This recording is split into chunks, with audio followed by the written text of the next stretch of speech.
इस कहानी की शुरुआत होती है सुनसान रेगिस्तान से जहां पर दूर दूर तक कोई भी घर नहीं है। यहाँ तक कि कोई इंसान भी नहीं है। इस इलाके में सिर्फ एक ही घर है और वो घर है रघु का, जो कि रेलवे का एक गेट मैन है जिसका काम ट्रेनों को हरी झंडी दिखाना हो, क्योंकि रघु ये काम पिछले 10 सालों से करता आ रहा है। पिछले 10 सालों से रघु ने ना तो किसी इंसान को देखा है और ना ही उसने किसी इंसान से बात किया है।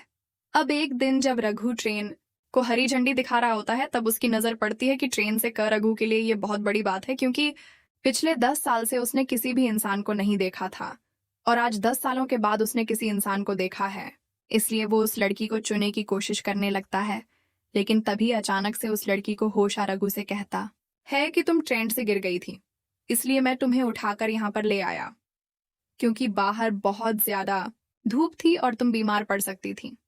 रघु से पूछता है कि आखिर तुम ट्रेन से कैसे गिरी। चैताली बताती है कि वो पर नहीं कहीं तक जाने का जरिया। अगर तुम्हारे हस्बैंड तुम्हें ढूंढने के लिए आएंगे तो वो यहीं आएंगे, इसलिए तुम्हें यहीं पर रुकना चाहिए। लेकिन चैताली रघु की बात नहीं मानती और अकेले ही रेगिस्तान में निकल पड़ती है। तभी यहाँ पर चैताली को चक्कर आने लगती और वो बेहोश हो जाती है। इसके बाद हम देखते हैं कि रघु चैताली का पीछा कर रहा था। जब वो बेहोश हुई तो वो उसे फिर से उठाकर अपने घर ले आया, और जो जैताली की पैर में चोट लग चुकी थी उन पर, क्योंकि वो किसी अनजान शख्स के साथ ऐसे रात नहीं बिता सकती। अगर उसने रात को कुछ कर दिया तो वो कुछ भी नहीं कर सकती। चैताली जैसे तैसे सो जाती है, लेकिन वो बाहर पार उठकर रघु को देख रही होती है, जो कि फर्श पर सो रहा होता है।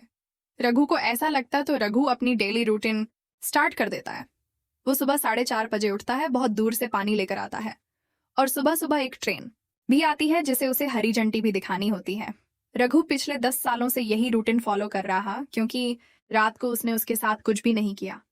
अब क्योंकि चैताली रघु को परेशान देख रही थी, इसलिए रघु चैताली से कहता है कि मैंने तुमसे बात छुपाई है। वो कहता है कि हर रोज जब ट्रेन आती है तो मेरा टेलीफोन बजता है। दरअसल वो टेलीफोन तो मैं उन्हें तुम्हारे बारे में बता दूंगा। इसे तुम्हारा हस्बैंड जो है वह तुम्हें आसानी से ढूंढ लेगा।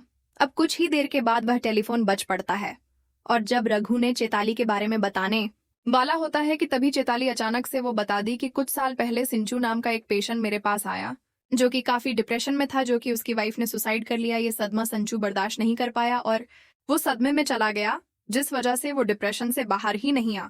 और अब क्योंकि चैताली ने सिंचू को बहुत ज्यादा टाइम दे दिया था और सिंचू भी पूरी तरह से ठीक हो गया था, तो ये दोनों एक दूसरे को पसंद करने लगे। कुछ दिनों के बाद इन दोनों ने एक दूसरे से शादी कर ली। चैताली की फैमिली मेंबर्स बिल्कुल वो चैताली के साथ ऐसा बिहेव करने लगता कि वो पागल हो गया है, साथ ही वो उसे मारता भी था। सिंचू की ये डेली रूटीन बन चुकी थी। वो रोज नशे और ड्रग्स करता और अपनी वाइफ चैताली को मारता। चैताली